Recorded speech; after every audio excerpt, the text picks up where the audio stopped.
A pack of wolves can smell a horse from over 2 miles away. That's how they find you. That's how they kill you. But one winter, a woman made her animals disappear, without moving them an inch. The order came on a Tuesday morning. Not shouted, not argued. Read aloud, like a number being entered into a ledger. Ilara Voss stood inside her cabin, flowers still clinging to her fingers, as the man in the doorway explained exactly how she was going to fail. 21 days. That was all the time she had. To build a structure she could not afford, with materials she did not have, using labor that did not exist. A fortified barn, double walls, iron doors, roof strong enough to survive the winter load, or the animals would be taken. And without the animals, there would be no water, no transport, no survival. And without survival, there would be no land. The man delivering the order did not raise his voice. He didn't need to. Barrett Kane had already decided how this would end. He stood in her doorway like something permanent, solid, unmovable. A man who had never lost anything he could not take back by force. "This is for your protection," he said. "Wolves are moving closer. They follow the scent." Ilara said nothing. She didn't need to ask what kind of protection required everything she owned. Outside, her horses stood in the small paddock, breath rising into the cold October air. 3 of them. That was all she had left. Without them, she would not last the winter. Without the winter, she would not last at all. Kane unfolded a document, the red seal catching the light like something already final. "If you fail to comply, the livestock will be seized, and the property." He didn't finish the sentence. He didn't have to. Ilara understood numbers. She understood timing. She understood traps. This wasn't a law. It was a calculation. And she was the only variable left to eliminate. She set the dough down slowly, wiping her hands clean against her apron. Then she turned to face him. Calm. Still. "I'll comply." Kane studied her, searching for hesitation, for fear, for the first crack in something he intended to break. He didn't find it. That unsettled him, more than resistance ever would have. He stepped back out into the cold, mounted his horse, and rode off without looking behind him. Ilara watched him go, until he was nothing more than a shape against the hillside. Then she turned, not toward the door, not toward the fire, but toward the ground. Around the back of the cabin, the soil lay bare, hard-packed by years of weather and pressure. She knelt, pulled a small knife from her apron, and scraped away the surface. Beneath it, the earth changed, dense, cool, unmoved by the cold above it. She pressed it between her fingers, feeling the weight, the resistance, the quiet stability of something that had never shifted. And for the first time, since the order had been given, her breathing slowed. Because the wolves were not the problem. And the barn was never the solution.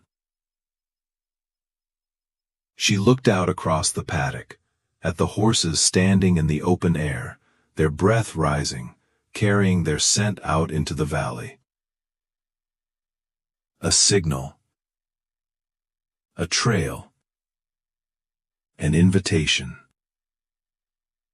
Ilara closed her hand around the clay, and understood something no one else in that valley did. If scent was the thing that led predators to you, then survival was not about hiding the animals. It was about hiding their breath. She didn't start outside. That was the first mistake everyone else would have made. They would have cleared land, marked lines, built upward, where every hammer strike could be seen from the road. Ilara did the opposite. She went inside, closed the door, and locked it behind her. The cabin fell quiet. No witnesses, no noise, no movement anyone could measure. Then she crossed the room, knelt in the center of the floor, and pressed her palm against the boards beneath her. Cool, steady, waiting. She took a pry bar from beside the hearth, and drove it between the planks. The first board lifted slowly, nails groaning, wood resisting, until it gave. Cold air rose from below. Not sharp like the wind outside, but heavy, still, alive in a different way. She removed another board, then another, until a dark opening formed at her feet, not large, not yet, but deep enough to begin. She lit a single candle, held it low, and watched the flame. It barely moved. No draft, no pull. Good. That meant the air here could be controlled. She climbed down. The first strike of the shovel hit harder than she expected. Clay, dense, packed tight by years of pressure. Not soil you moved quickly. But that wasn't the point. Speed made noise. Noise drew attention. Attention ended everything. So she worked slowly. Drive, lift, turn. Each movement measured, each cut deliberate. She filled the first bucket, hauled it up through the opening, and set it beside the door. Not outside, not yet. That would come later. By midday, the hole had deepened just enough for her to stand without bending. Her shoulders ached. Her palms burned. But the air had changed. Down here, the cold didn't move. It didn't creep. It didn't bite. It simply stayed. That was the difference. Above ground, heat was something you fought to keep. Down here, it was something the earth refused to let go. She climbed back out, replaced the boards loosely, and waited. Listening. The road beyond her cabin remained quiet. No riders. No voices. Good. That meant no one had seen. Not yet. That evening, as the light faded into gray, she carried the first load of clay out the back door. Not toward the open ground. Not where it could be counted. But toward the creek. She stepped into the water, and let the current take it. One bucket at a time, erasing the evidence as quickly as she created it. By nightfall, there was nothing left behind. No mound. No trench. No sign that the earth had been disturbed at all. From the outside, her land looked the same. Still. Quiet. Defeated. Exactly the way they expected it to look. The next morning, someone came to visit. Not came. Worse. Martha Hale stood in the doorway, holding a loaf of bread wrapped in cloth, with the kind of careful smile that asked questions without asking them. "I heard about the order," she said softly. "I thought you might need this." Alara stepped aside. "Come in." Martha moved through the cabin slowly, her eyes taking in everything. The walls, the hearth, the floor. Always the floor. "Have you started building?" she asked. Alara poured coffee.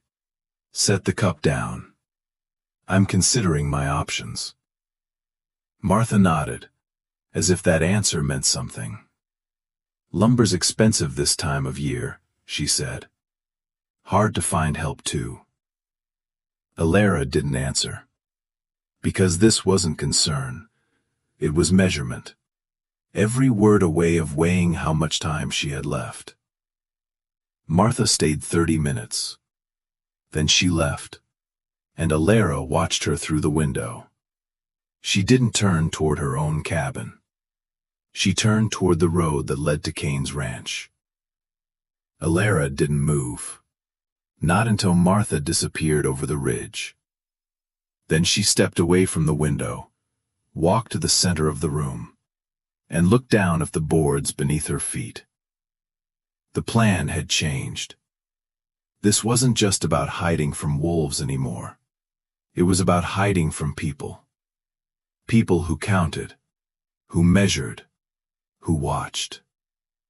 From this point forward, every bucket of earth, every hour of work, every breath taken below the surface, would have to be invisible. She bent down, pulled the boards aside again, and climbed back into the dark. Because time was already running out. By the fourth day, the ground started fighting back. Not loudly, not all at once, but in small, quiet ways that made every movement harder than the one before it. The clay grew heavier, thicker. Each cut of the shovel stuck longer, resisted more, as if the earth itself was deciding how much it would allow. Ilera adjusted. She always did. Shorter cuts, smaller loads, more time spent shaping than removing. Because this was no longer a hole, it was becoming a system, a chamber wide enough to hold the horses, a slope carved low and gradual, so their weight would not break the floor, and above it all, a ceiling thick enough to seal the air inside. Air. That was the problem now. She lit the candle again, held it low, and watched. The flame trembled. Not much, but enough. The space was beginning to breathe, and that meant something could enter, something could leave. That could not happen. Not if the scent was going to disappear. She pressed her hand against the wall, feeling the dampness seeping through the clay. Cool, heavy, capable of holding, but only if it stayed intact, only if nothing broke the seal. That night, the first real problem came, not from the ground, from above it. Hoofbeats, slow, measured, stopping just outside the cabin. Ilera froze where she stood in the dark below the floor. The candle went out between her fingers. Silence took its place. Then, a voice. Miss Voss? Not Martha this time. A man, one of Cain's riders, sent to check, to measure, to confirm what they already believed, that she had done nothing. The door opened above her. Boots crossed the floor. Slow, careful, not searching for danger, searching for evidence. Ilera didn't move, didn't breathe. The space around her held the air tight, but her body didn't. Every breath she took felt louder than it should. The rider stopped, right above her. She could hear the shift of weight, the slight creak of wood under his boots. Then, a tap. The heel of his boot against the floorboards. Once, twice. Testing. Ilera closed her eyes. Not from fear, from calculation. If he lifted a board, if he saw the gap, if he smelled the clay, it would end. Not slowly, not quietly, immediately. The rider waited, listening.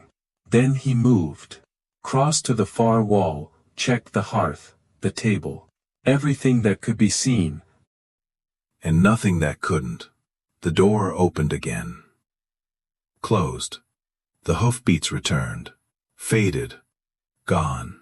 Ilera didn't move for a long time after. Not until her lungs burned and her body forced her to breathe again. Then slowly, carefully, she relit the candle. The flame steadied.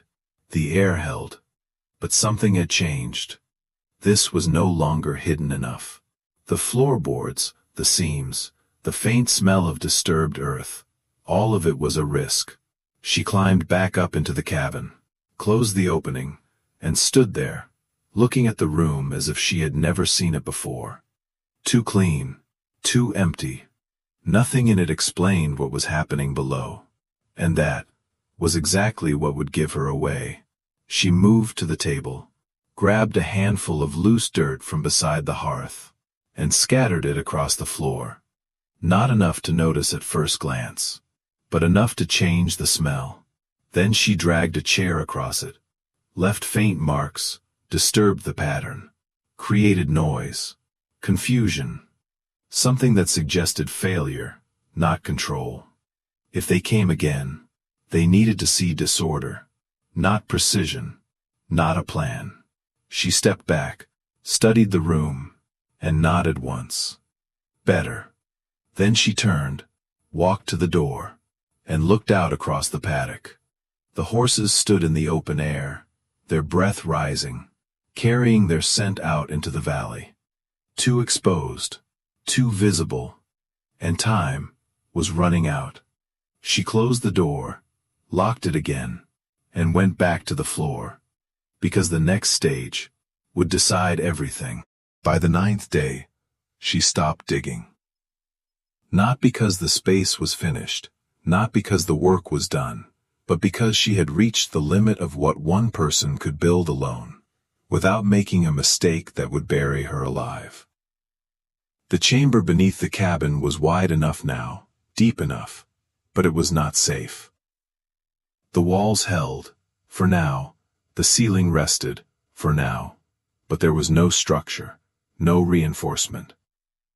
One wrong cut, one weak seam, and the earth above her would come down without warning, ending everything before the wolves ever arrived. That was the truth she had been avoiding, and the truth she could not fix alone. So that morning, for the first time since the order, Alara left the property. She didn't take the road, didn't pass through town. She moved along the low ground, keeping to the edges, where fewer eyes followed movement. Until she reached a place no one visited anymore, a forge, cold, silent. The man inside was not expecting company. Elias Voss looked up slowly, hands blackened with soot, eyes narrowing as if he wasn't sure what he was seeing. "Didn't think you'd come back," he said. Alara didn't step inside, didn't greet him. She just set something down on the wooden table between them. A lump of clay, dense, heavy. He stared at it, then at her. Understanding came fast. "You're not building a barn," he said. "No." Alara's voice stayed level. "I'm building something they can't see." Elias leaned back slightly, eyes sharpening now, measuring not the idea, but the risk.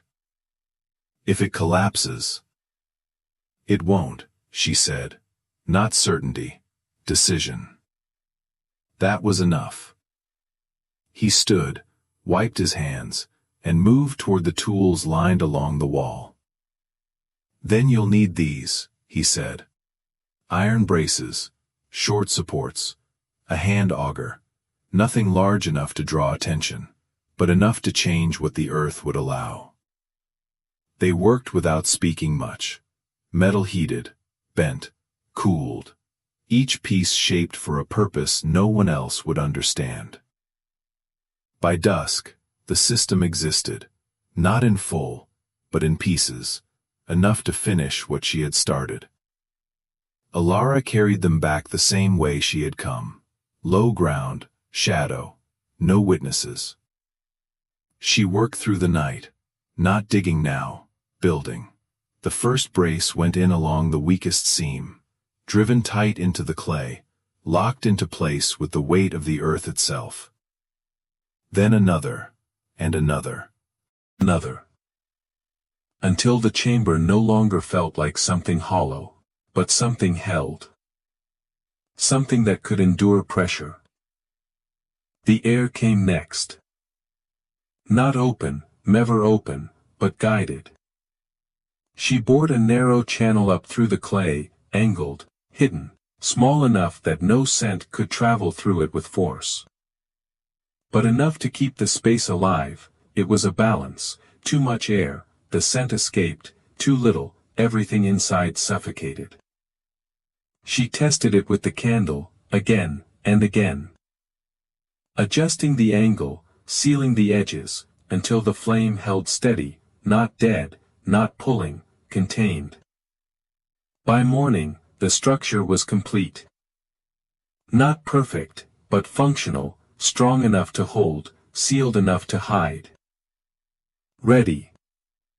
That was when the sound came, distant at first, then closer, not hooves this time, not wind, something else. Low. Layered. moving across the valley like a signal passed between shadows. Ilara stepped outside, eyes scanning the horizon. They were there, small shapes at first. Then more, a line moving through the snowless grass, silent, deliberate, following something only they could sense. The wolves had arrived. They came at dusk. Not in a rush, not in a frenzy. A line of shadows moving across the valley, as if they already knew exactly where to go. Ilara didn't wait. She opened the hidden hatch, guided the horses down the ramp, one by one. Ansel first, steady. Then Josephine, calm, trusting. The yearling hesitated. The smell of the earth, the narrow space, everything about it felt wrong to an animal that had only known open ground. Ilara placed a hand against its neck, waited. Not forcing. Just, steady. After a moment, it stepped forward. Down into the dark. She followed last. Pulled the hatch closed above her, sealed it. The light disappeared. The world narrowed. To breath. To stillness. To control. She lit the candle. The flame held. No pull. No draft. Good. That meant the air was trapped exactly where it needed to be. The horses shifted, their hooves soft against the packed floor. Their breath filled the space. Warm. Heavy. Alive. Ilara listened. Not to them. To what came next. Outside, the valley changed. The silence broke first. Then the sound followed. Low. Layered. A chorus carried on the wind. The wolves had found the scent. Or what they thought was the scent. Ilara didn't move. Didn't speak. Because this was the moment everything depended on. Above her, they moved. Closer. Circling the paddock, the cabin, the ground. Searching. A paw struck the earth directly overhead. The sound traveled down through the clay. Dull. Contained. The horses tensed. Ilara placed a hand against Josephine's neck. Steady. No movement. No noise. Another step above. Closer now. Close enough that she could feel the weight of it through the ceiling. The wolves stopped. Right above her. Waiting. Testing the air. Drawing in scent that should have been there. That should have led them straight down to the animals below. But there was nothing. No trail. No signal. No breath escaping into the open world. Only cold air and empty ground. The wolves shifted. Confused. One circled wider. Another tested the edge of the paddock. Searching for a mistake. There wasn't one. Minutes passed. Then more. The sound changed again. Not hunting now. Leaving. The shadows moved away. One by one. Drawn toward easier prey. Easier prey. Toward scent that could still be followed. Ilara waited, long after the last sound faded. Long after the valley returned to silence. Only then did she move. She extinguished the candle, opened the hatch slowly, and climbed back into the cold air. The ground above looked untouched. No tracks leading to a kill. No sign of struggle. Just snowless earth, and the faint imprint of something that had passed through without understanding what it had missed. At sunrise, Barrett Kane returned. Not alone this time. 2 riders behind him. He dismounted slowly, eyes scanning the paddock. Empty. No horses. He stepped closer, studied the ground, the fence, the air. Waiting. Expecting to find what the wolves had not. Ilara, he called. She stepped out of the cabin. Calm. Still. Where are they? He didn't hide it this time. The question carried weight. Ilara looked at him, then at the land around them, at the place where everything had been and still was. Safe, she said. Kane's jaw tightened. He stepped forward, boot pressing into the ground where the scent should have been strongest. He waited. For something to rise. For something to reveal her. Nothing did. No smell. No sound. No proof. Only silence.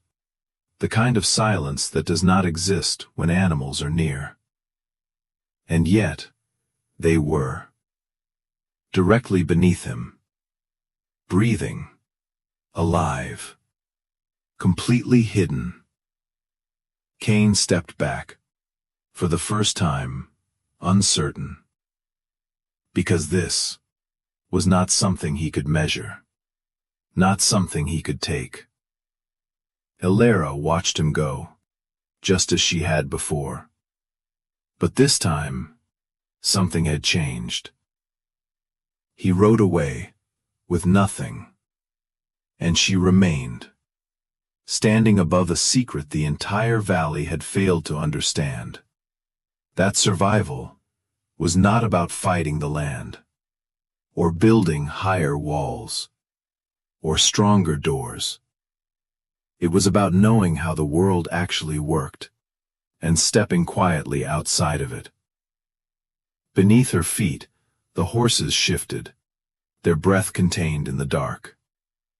Above them, the wind moved across the valley, searching. But for the first time, it had nothing left to find.